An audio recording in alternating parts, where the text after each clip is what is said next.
皆さんこんにちは、フォトシンです。今日は私が Photoshop を使う一番の理由ということで Photoshop での現像をやっていきたいと思います。今までは Lightroom をですね中心に動画を作ったりしていたんですけれども、この間の追い焼き焼き込みっていうね、立体的に見せる方法ということで動画を出した際に、Photoshop の現像も見たいというねコメントもいただいていたので、今回はちょっと Photoshop でやる現像をね、ご覧いただきたいかなと思います。で、やっぱり Lightroom って本当に最近、かなりねできることも増えてきて、私が使い始めた10年近く前よりも本当にすごいなっていう状況なんですけれども、とはいえやっぱり Photoshop の方が細かいことができたりとか便利なことも多いので、なぜ Photoshop がいいのかっていうのをですね今回はやっていきたいと思います。で、どうしても難しい内容もですね、あるのかなというふうにね思ったりしますし、そもそもそのレイヤーの概念とかっていうのが難しかったりもするんですけど、できる限り分かりやすくやっていきたいとは思っていますので、興味のある方はぜひ最後までご覧ください。じゃあ早速ねスタートしていきたいと思います。今回はねこちらの画像を使ってやっていきたいと思います。まずはライトルームをね開いているんですけれども、ライトルーム使っている方であればもう何度も見たことがある画面かなというふうにね思います。で、基本的にここで明るさを調節したりとかしてマスクを使ったりとかやっていったりするんですけれども、もちろんそれでもねできなくはないんですけれども、もうちょっと細かくね、やりたいなっていう時は Photoshop が便利なので、そちらに進んでいきたいと思います。で、まず基本的なデータなんですけれども、今ちょっと見てもらうとこの辺り暗すぎますよね。ちょっと黒く潰れてる部分もあります。で、ここはちょっと、雲海が見えてたりするね山岳の写真なんですけれども、データを撮るとき、写真を撮るときっていうのは、やはり白つぶれしないように、黒つぶれしないように、白飛びしないようにかってよく言われてると思うんですけれども、カメラの性能上、やはりハイライトが白く飛んでしまう方が苦手なケースが多いと思います。白飛びしてしまってこうやって撮ってしまうと、後でどんなにハイライトを落としてもこの辺り戻ってこないっていうことがねあったりします。一方シャドウは割とこんな感じで黒く潰れているというか、いてもですねこんな感じでシャドウを持ち上げてあげたりとかして見ると割と情報が残っているので、なのでそういったこともあってハイライトの方を守ってあげるっていうのを優先した方がいいというふうに思います。で、どうしてもそれでうまくいかなければブラケットをして HDR 構成とか、そういった方向になっていくとは思うんですけれども、1枚の露出で撮るってなった時はこういったハイライトを守ってあげて白飛びしないような形で撮ってあげると、シャドウはなんとか持ち上がってくるので、できる限りこっちを優先した方がいいかなっていうところですね。ちょっとそれは余談になるんですけれども、今回はそういったデータをまず準備してスタートしていきます。で、ライトルームでこんな感じで少しずつね編集していってもいいんですけれども、Photoshop に行って同じようにこの Lightroom の編集画面をですね開いてやることもできます。じゃあちょっとそちらをねやっていきたいんですけれども、こちらの画面でこちら見ていただきますと、他のツールで編集というのがあります。で、一番上に Photoshop、Adobe Photoshop 2025で編集って出てくるからこれ言っちゃいがちなんですけれども、これではなくてスマートオブジェクトとして開くっていうのがね、この下にあります。これ上に持ってきてほしいなと思うんですけれども、これをクリックして Photoshop に進んでいきます。はい、そうするとですね、Adobe Photoshop で、先ほどの、ローファイルがですね、開かれるんですけれども、こっちに持ってきて、ロー現像がね、できるかできないかの違いになります。さっきのスマートオブジェクトで持ってきてあげると、ここに、レイヤーがね、準備されるんですけれども、ちょっとこれ一回閉じてですね、このところにちょっとなんか紙のマークがあるんですが、ここをダブルクリックしてあげると、こんな画面がね、出てきます。こんな感じですね。これカメラローっていうのなんですけれども、基本的に何ができるかというと、ライトルームと全く同じことができます。見た目がちょっと違ってやりにくいなって感じるんですけれども、内容は全く同じになっています。ライトっていうね、明るさを調整するとこがあったり、カラーがあったりとか、私はやっぱりライトルームの方がこの点に関しては操作しやすいなって思うので、その点はね、できる限りライトルームでちょこちょこいじってからこっちに来るっていう風にね、やったりすることが私は多いです。ただ今回はこっちからスタートしていきたいかなという風に思います。で、まずプロファイルを選んでですね、各カメラメーカーさんあると思うんですけれども、私はカメラマッチングで富士フィルムを使っているので、富士フィルムのものを使っていきます。で、あんまり強いものをですね、最初に当ててしまうと、後で操作して、現像していくときにちょっとやりづらかったりしますので、こういったシーンでは私は割と無難なこのソフトなものをですね、選択することが多いです。ただ、結構こってりとした感じで仕上げたいなっていうときは、最短でいくためにそういった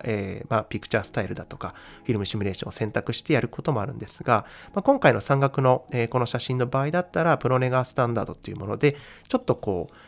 やんわりとしたものをですね、使ってやっていくかなっていう感じですね。で、あとは、レンズのところで、この辺の、色収差を除去プロファイル補正を、しようというものですね。レンズの補正をオンにしておくっていうのはですね、基本的に忘れないようにしていきます。で、大まかにこんな感じで、コントラストとかね、ハイライト、シャドウ、白レベルってやったりするんですけど、あんまりここで強くやりすぎないっていうところがポイントかなと思います。あとでもうちょっとパーツに分けてやっていくので、ほどほどにしておくっていうのがですね、おすすめですね。今回はちょっと暗めにしといて、スタートしていきたいかなとは思っています。ハイライトはちょっと上げといてもいいかな。はい、このぐらいにして落ち着かせてやっていきたいというふうに思います。はい。で、まずこんな感じで、一番最初のスターティングポイントに立てたわけなんですけれども、まずどうやって現像していくかっていう、組み立てをですね、最初にしておくっていうのが大事になります。もう闇雲にやっていくと、もうどこに向かっていっていいかわからなくなっていったりするので、ある程度、ここはこうして、ここはこうして、ここはこうしてっていうパーツをね、に分けて、ある程度イメージしておくっていうのが大事です。例えば今回こちらの写真ですと、前景に岩があって、背末があって奥に稜線があるんですけれども、この綺麗なリーディングラインをね、強調できればなっていうところであります。あとはこの岩の質感だとかっていうところも少し強調したいというところですね。で、光を受けているこの岩のところの、存在感だとか、あとは光の当たり方をもうちょっと強調してもいいかなとか、そんなところですね。で、画角のこの画面の左側に少し岩のところにですね、光を受けているところがあるんですけれども、はい、ここですね。こういったところとかは、少し、対処したいなというところですね。はい。それも後でやっていきたいと思います。で、奥の方の、雲海が見えたりしてるんですけれども、太陽がこの上にあるんで、光が降り注いでくるんですけれども、もう少しパンチを効かせて、ドカッと太陽がね、光が当たっているというか、ちょっと情熱的な感じにしてもいいかなと思いますので、今回少し派手めに分かりやすくするためにやっていきたいというふうに思います。そんな感じで前景こうしようとか、この辺をもう少し背末の光を持ち上げようとか、で、そんな感じで、進む道をですね、あらかじめ決めておくっていうのが大事です。で、じゃあ早速やっていきたいというふうに思うんですけれども、まずはこの岩のところをちょっと強調していきたいかなと思います。で、Photoshop の場合だとレイヤーというものがあるんですけど、ここにレイヤーというものがね、どんどん並んでいって、そこで効果をかけていくっていうようなね、内容になってます。基本的に Lightroom の中のマスクでも同じような感じですよね。マスク適用して塗って、どんどん重ねていくっていうような、それとほとんど同じようなことが、Photoshop でも行われます。ただ、Photoshop は本当にいろいろなマスクがあったりだとか、あとはブレンドモードがあったりとか、ちょっとできることが、多くなっていくので、こんがらがりやすいんですけれども、今回はできる限りシンプルなものでやっていきたいと思います。じゃあちょっと、脱線したんですが、岩のところの光をちょっと強調していきたいと思います。ここにですね、効果をかける内容が詰まったものがあるんですけれども、よく使うのは明るさ、コントラスト、レベル補正、トーンカーブ、この露光量とか、あとはこの下のサイドとかですかね。この辺はよく使うかなと思います。あんま下の方の、こういったところっていうのは、使わないかなと個人的には思うんですけれども、今回はこのあたりをね、中心に使っていきます。じゃあまず、トーンカーブというものをですね、使っていきます。これはよく見るものだと思うんですけれども、ライトルームでもね、ありますから、絶対見たことない人はいないと思うんですけど、ここで、S カーブを使って、岩のところの、ちょっと光を強調していきます。で、岩のとこだけ効果かけたいんだけど、当然こっちの方にもですね、効果かかってきますけれども、今私がこの段階で見ているのは、ここしか見てないですね。この辺り、この光が当たってるとこしか見てなくて、この上の部分に起きていることは全部無視しています。もう岩の質感だとか、光の、このコントラストですかね。こういったところが綺麗に見えるのかっていうのだけをですね、見て調節をしています。なぜかというと、後でそこだけに効果がかかるようにしていくからですね。はい。じゃあ、ちょっとこんな感じでいいかなというところですかね。もうちょっと色をのせたいと思います。レッドチャンネルを選択して少し赤みをのせたりだとか、ブルーチャンネルで、ちょっと黄色を混ぜたりとかですかね。これは特に必ずしも必要ではないんですけれども、少し色味を乗せてやっています。はい。で、今、ここのレイヤーですね。先ほどの1個目のレイヤーの上に新しいレイヤーでね、トーンカーブを作ったんですけれども、白い、窓が、あると思います。これが、レイヤーマスクと呼ばれるものになっています。で、今白になっているんですが、この白になっているということは、今トーンカーブで調整した効果というものが全体に反映されていますよっていう状況になっています。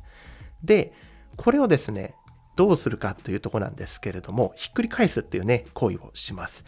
ここでひっくり返す方法なんですけれども、コマンドをしながら I ですね。Mac の場合ですね、MacBook の場合コマンドをしながら I。ただ、Windows の場合だと Alt ですね。Alt キーをしながら I を押すと、これを黒にひっくり返すことができます。で、黒にした途端、なんかあれさっきのやつどこ行ったってなるんですけれども、黒い場合は何も反映されませんよっていう状態になっています。ただ、ここに白いインクで塗っていくと先ほどの効果が出てくるというね、これが Photoshop のからくりになっています。もう一回戻しますね。インバートをして、白にしてあげると全てのさっきやったトーンカーブの効果が反映されていきます。で、これをひっくり返すと黒い今、マスクになってるんですけど、効果反映されてませんよという状態。でもここに白いブラシで塗っていくと効果が徐々に出てくるというね、それを今からやっていきます。じゃあちょっとブラシをですね、選択して、ここにですね、色があるんですけれども、これで白をですね、選択してあげます。これが黒になってたりすると意味がないので、白にして、ここに塗っていく。自分が効果をかけたいところにこれを塗っていくという。そんな感じでやっていきます。で、この時に大事なのが、前回の立体感を強調する時のどちらのバーの時もそうなんですけれども、流量を少なくするというところですね。ただ今回不透明度でやっていきたいと思うんですけれども、だいたいこういったケースでは10から20または30ぐらいの間で、徐々に塗り足していって効果が反映されるようにしていきます。今回は20ぐらいまたは30ぐらいでやった方が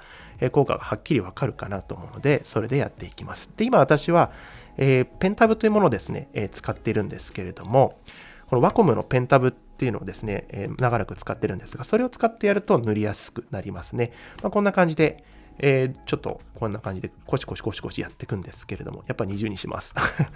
20にして、こんな感じで、効果をね、かけていきます。で、これが効果が強すぎると、どうしても効き目が強かったりするので、違和感が明らかに効果が出てしまうのでおかしくなるので、そういったところはちょっとずつ効果をかけていくのがポイントになりますね。で、なるべく効果をかけたいところじゃないところを塗らないようにするっていうのが、非常に大事になってきます。こんな感じで、効果をね、どんどんかけていきます。はい。この岩のところをちょっと注目していただきたいんですけれども、少し赤が乗って光が強調されたのが分かります。これが先ほど、トーンカーブを使ってやった効果になるんですけど、もちろんこの状態からでもトーンカーブをまた少し調整したりして、変化をね加えることもできるんですが、このぐらいがいいかなという感じですね。はい。っていう感じです。さっき、何をしたかというと、効果をあらかじめかけて、マスクを選択してあげて、インバートで黒マスクにして、そこで白いインクでどんどん塗り足していって効果を反映させていくというね、そんなちょっとめんどくさそうに思えるかもしれないんですけど、これができるのが Photoshop のね素晴らしいところなんじゃないかなというふうにね思います。じゃあ、引き続きやっていきたいと思います。今度はこの下の背末ですね。この背末をもうちょっと、光を、受けてね、きらびやかにさせてあげたいなというふうに思います。実際見ているとき、朝露で濡れてもっとキラキラしてたので、どうしてもこれローファイルなので、最初はこんな感じで落ち着いてるんですけど、そこをもうちょっと持ち上げていきます。ではまたこちらでですね、今度は明るさコントラスト、何でもいいんですけれども、どれが一番いいかっていうのは、その、編集を加える内容によって異なったりだとかね、ふさわしいものがあったりするんですが、今回ちょっと明るさコントラストでいきたいというふうに思います。で、ここでもまた明るさを上げて、ちょっとコントラストを、強めますね。こんな感じで。できる限りはっきり分かる方がいいので、少し、派手にやっておきます。で、これもまたとんでもないことになってるんですけど、私が見てるのはこの背末の光ってるところだけしか見ていないです。で、またこちらレイヤーマスク白になってるので、コマンドで I を押してインバートします。そうするとまた黒い窓に切り替わるんですけど、これだと効果が反映されていません。で、またここで、インクをですね、ブラシで、白いブラシを選択して、さっきと変わらないのでこのままでいきます。で、不透明度ですね、透明度10から20ぐらいで、やっていきたいと思うんですが、これで、なぞっていくような感じですね。こんな感じで何回もなぞっていきます。まあ、徐々に効果がね、かかってきてるのがもう見てわかるかなと思うんですけれども、明るくなってきてるのがね、わかると思います。なんかこれやってると、こう、お絵描きしてるようにしか思えないと思うんですけれども、ただ別にこれは、ライトルームで皆さんがマスクでやったりしてることをより細かくやってる内容なのかなと個人的にはね、思っています。で、どうしてもこういう岩のところ気をつけないとはみ出ちゃったりするので、そういってはみ出ちゃった時はまた黒いところで今度は黒いブラシをですね、選択してあげます。黒いブラシを選択してあげて、はみ出ちゃったところをですね、塗り直していくというところです。まあ、元に戻してあげるというところですね。この辺ちょっとはみ出ちゃってるので、この辺を何回かなぞって境界線をちょっと修正していくような感じになります。はい。じゃあ、ここまで来ると、岩も強調できたし、背末も強調できたという風になっていきます。そしたら次、もうちょっとこの辺の岩もですね、存在感を出してあげたいなと思いますので、また、こちらでトーンカーブを選択して、少し持ち上げてあげて、コントラストもですね、つけてあげたいと思います。で、また、こちらのマスクをインバートして黒マスクに変換をします。で、また、白いインクをですね、ブラシを選択してこちらを塗っていくっていう操作をしていきます。とてもシンプルだと思うんですがどうでしょうかこんな感じでマスクを使って、レイヤーマスクですね、反転させてやっていくという、毎回そういうわけではないんですけれども、割と、こういう流れがね多いというふうに思っています。はい。ここは本当にさりげなくという感じですかね。あとはちょっとこの岩見てもらうと、少し白いんですよね。この、お腹のあたりがですね、これちょっと見てもらうと、このあたりですね。こういうところも少し持ち上げてもいいのかなと思うので、そこもですね、同じようにちょっとやっていきたいかなと思います。で、もう少し、もう一回別のマスクをね、使ってもいいのかなと思うので、ここでは、またトーンカーブを使って、少し明るくしてあげますね。ちょっとこんな感じでこっちに振って明るくしてあげます。そしてまたマスクで、インバートを押して、今度はここのところを少しズームしてあげて小さくして、塗っていきます。もうこれも不透明度は10ぐらいで本当にわずかにやるぐらいでいいと思います。こんな感じですかね。ただここは光を直接受けていない、反射して受けてる光なので、そんなに明るくしてしまうと不自然になるので、あまり強くやらないで、あげるといいかなと思います。はい。で、どさくさに紛れてこういったところもですね、少し、明るくしてあげる。これは追い焼き焼き込みと、追い焼きに当たる内容になるんですけれども、ちょっとこういうところもですね、強調してあげるといいんじゃないかなと思います。はい。あんまりこっちの方は明るくしても良くないので、この辺だけにしておこうかなと思います。はい。以上ですね。ちょっと前後比較してみると、こんな感じですかね。さりげなくなんですけど、こんな感じでやってあります。続いては空になります。空がまだちょっと眠たい感じなので、ここもですね、少しパンチを効かせた空にしていきたいと思います。ここもやっぱりトーンカーブを使っていこうかなと思うんですけど、結構がっつりと持ち上げて明るくしていきますね。こんな感じで。このぐらいでもいいかなと思うので、今回は。で、少しオレンジ色を強調したいので、この、チャンネルの中でブルーチャンネルを選択して、明るいところに少し黄色を乗せていくような感じですかね。で、やっていきたいと思います。レッドはそんなにいいかな。あんまり入れるとくどいので、レッドは今回は置いといて、これぐらいにしておきます。はい。で、ちょっと霞も、あったりするので、霞は維持してでも奥の山の稜線はちょっとだけ見えるようにしたいので、稜線というか尾根ですかね。こんな感じで調整をしていきます。で、ここで、何をするかというと、全く同じですね。またインバートを押して、ブラシで今度はまた塗り直していくというような感じになります。白を選択して塗っていきます。ここも少ない流量で塗っていくのがいいですね。地道なんですけれども、で、光がこの上から来るので、こういう風にしてちょっと太陽の光が降り注いでくるのをイメージした感じでブラシをこするとよりナチュラルにいくかなと思うので、そういったブラシツールの使い方っていうかも、あるとよりいいのかなというふうにはね思います。で、太陽がこの真上にあるので、この辺りだけはちょっと強くしてあげるっていうふうにすると、よりナチュラルに見えるかなというふうに思ってはいますね。はい。こういうことができるのがやっぱ Photoshop なのかなと思うので、どうしても Lightroom だと、できなくはないんですけれども、少し難しいかなっていうところはありますね。はい。こんな感じですかね。はい。で、ちょっと前後比較してみるんですけど、こんな感じですね。で、ちょっとこのままだと、効果濃いよねっていう時があるので、この辺の塗りっていうところがあるんですけれども、これで流量をですね、調節してあげることもできます。こういう時は少し減らしていくっていう感じですかね。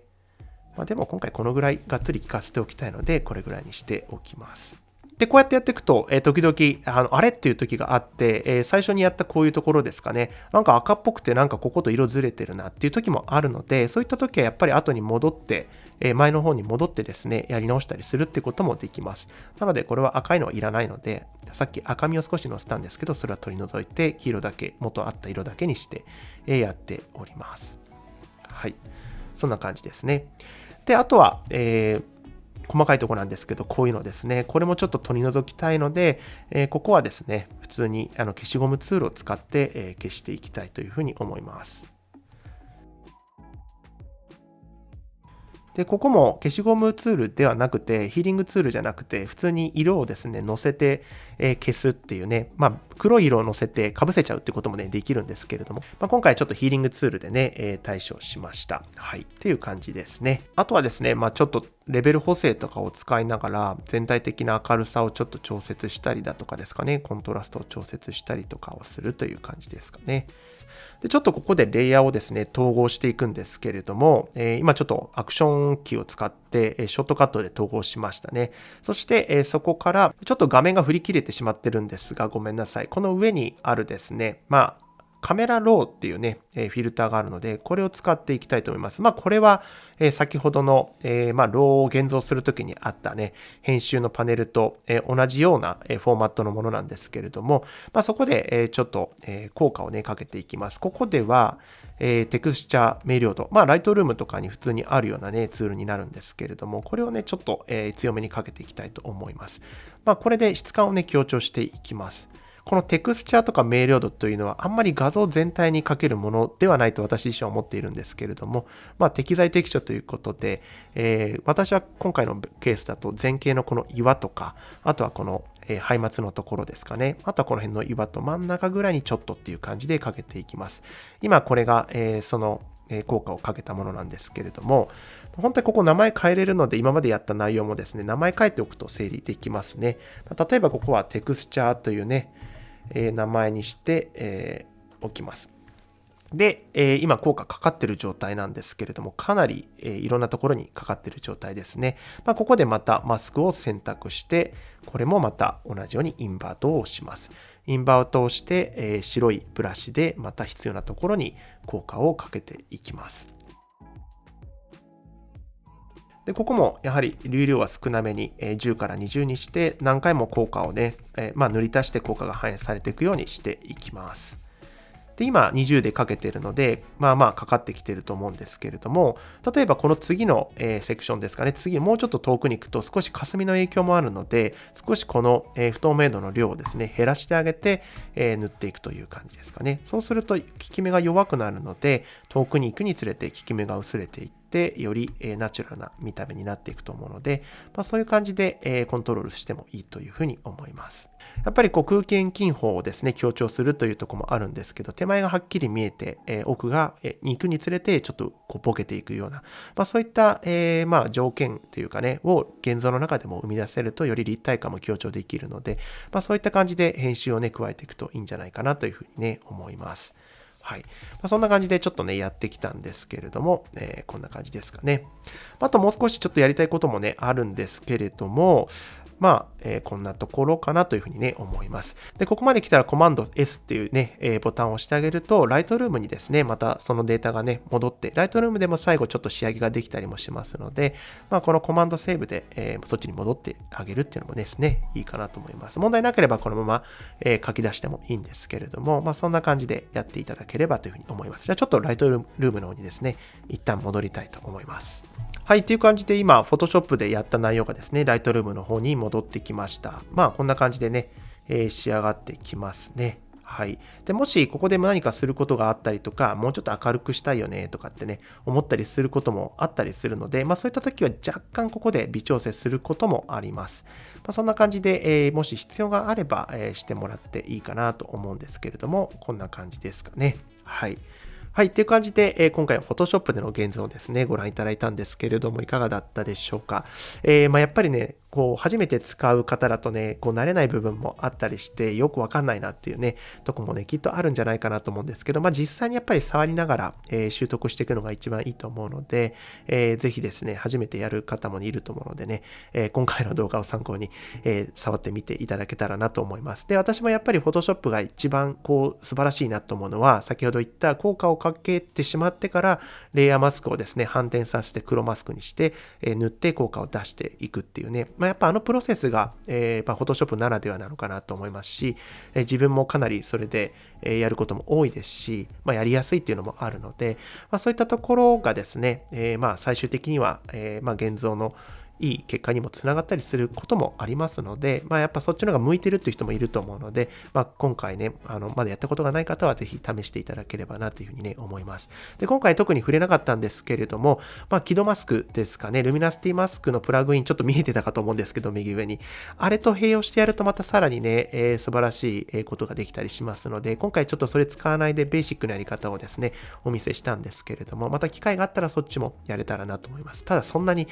必要としてる人はいないんじゃないかなと思うのでね、ちょっと、このチャンネルでやるかはわかんないんですけれども、また希望があればね、やりたいかなというふうにはね、思っております。はい、っていう感じでちょっと長い動画にはなりましたけれども、今回の動画は以上になります。私の、ノートのですね、ビュートリーというマガジンだとかでですね、またこういったチュートリアルの動画もね、配信していきたいなというふうに思っておりますので、興味のある方はぜひそちらもチェックしていただければと思います。ということで、今回の動画は以上になります。最後までご視聴いただきありがとうございました。また次の動画でお会いいたしましょう。それではまた。